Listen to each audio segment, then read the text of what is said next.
Good afternoon, and thank you for choosing Across the Fence. I'm Will Michael in for Fran Stoddard.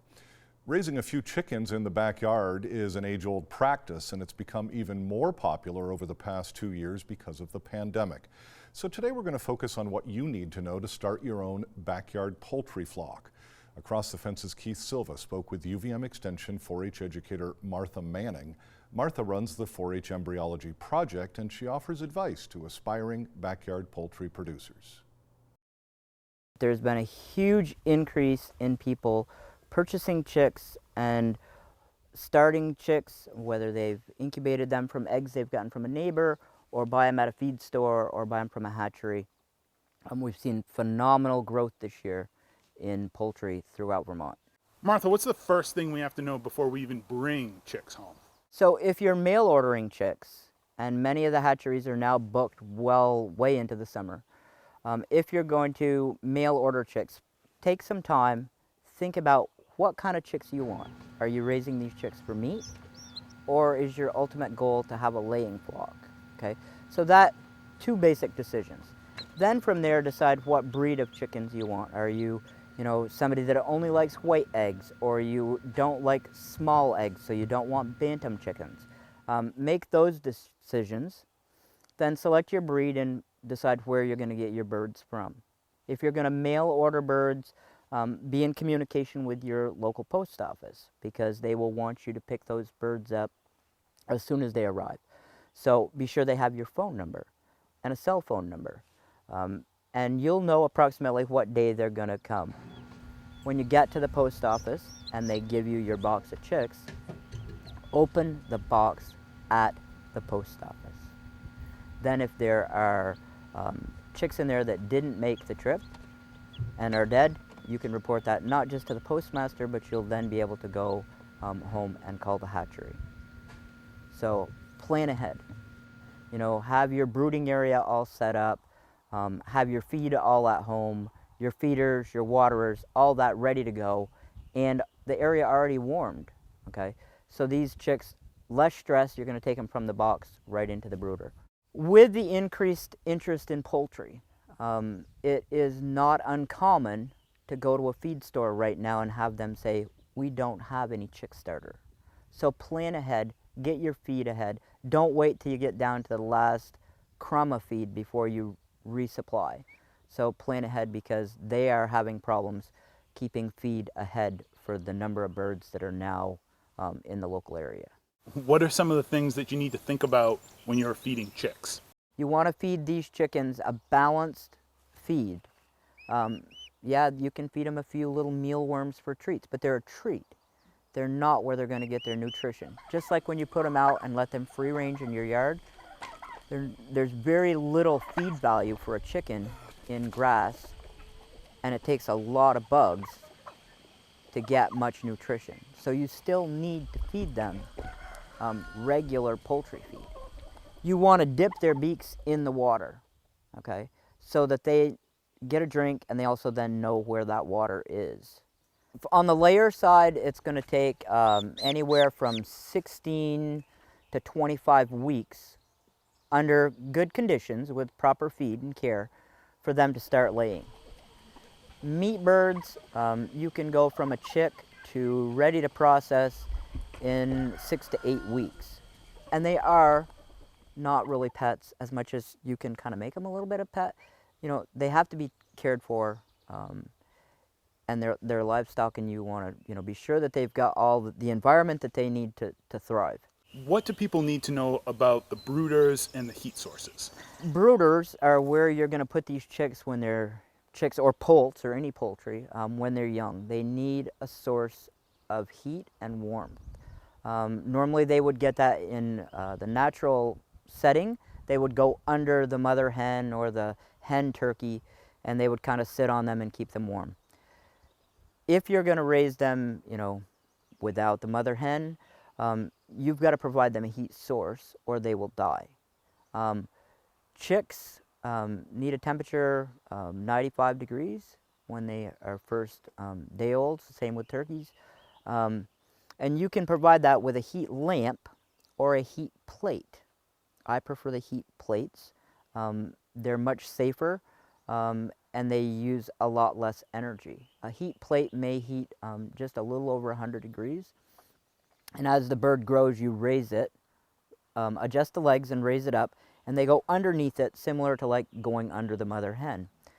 A heat lamp can be extremely dangerous because they heat to a very high temperature. And they were commonly used up until the last probably 4 or 5 years, but they are a fire hazard. And if that bulb breaks or if that hot bulb comes in contact with the bedding, it will cause a fire. What are the takeaway messages you want to make sure that people know before they bring chicks home? What are the things we want to highlight? Do your research, do your research when you're even selecting that basic breed. Have the correct environment to put those birds in when you get them home. Be sure they have feed and water. And if you are someone who likes to go on vacation in the summer, plan ahead and know who's going to take care of those animals when you're gone, because they still need to be fed and they still need to be watered. And just hanging a big, huge waterer in there and, the 50-pound feed container really isn't good enough.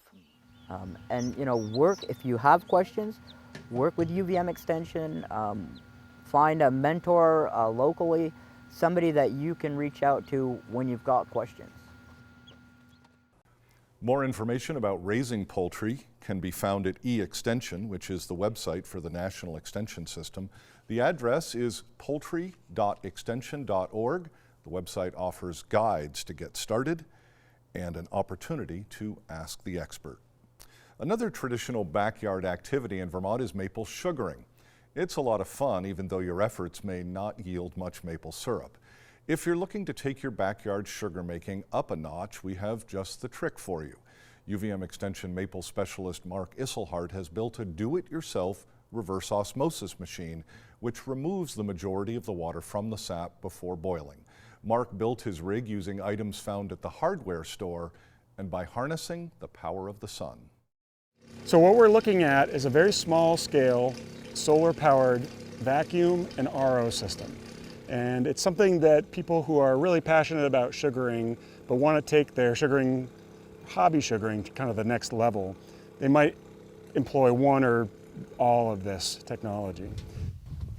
A lot of hobbyists use buckets, and that technology works just as well as it always has. You put a hole in the tree, you collect the sap, you boil it down. We know from decades and decades of research that if you add vacuum to those tap holes, you'll produce more sap. Roughly the relationship is for every inch of vacuum increase, you get about 6% more sap.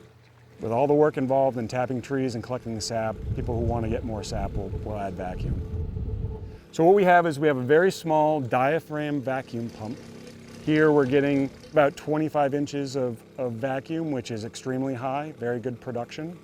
This pump is running off of a deep cycle marine battery. The battery is being charged by a single 100-watt solar panel. It's also powering an inverter. The pump for the RO takes AC power.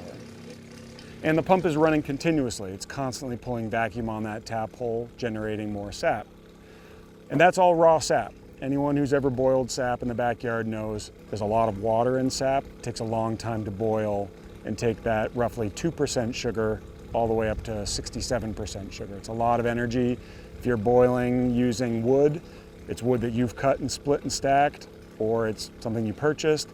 A lot of people boil on turkey fryers using propane. Propane's expensive, especially when you've been boiling for 8 or 10 hours. It really starts to get pretty expensive. So we take the raw sap from this tank, we'll run it through a very small scale RO, reverse osmosis system, and we'll eliminate half or maybe 3/4 of the water before we even have to boil at all.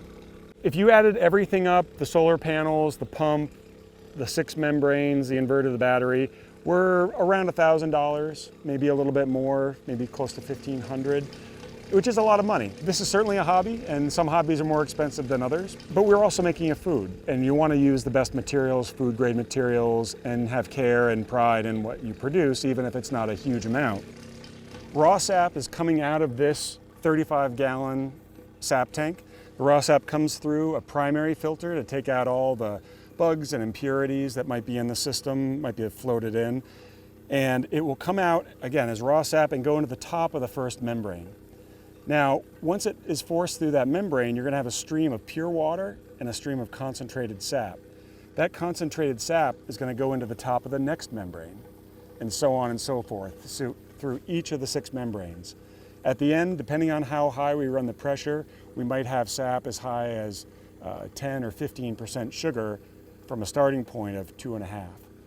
The RO is up and running, and I want to show you just how much water or permeate we're taking out compared to the sap. So as you can see, the permeate is filling up very fast. So the raw sap that we're putting through the RO is at 1.7% sugar, and that's a little low but typical for the earlier part of the season. At that sugar concentration, boiling raw sap, it would take 53 gallons to make 1 gallon of syrup. We've got it going through the RO, it's tuned well, we're getting 6.5% sugar coming out. At that rate of sugar concentration, it only takes 13 gallons to make 1 gallon of syrup. So a huge energy savings, fuel savings, and time savings. Mark mentioned to us that a lot of backyard sugar makers have built similar rigs. As with many DIY projects, Mark suggests searching the internet for inspiration and then adding your own touch. That is our program for today. We know you have choices, so thanks for choosing us. I'm Will Michael, inviting you to join us back here each weekday afternoon for another visit across the fence.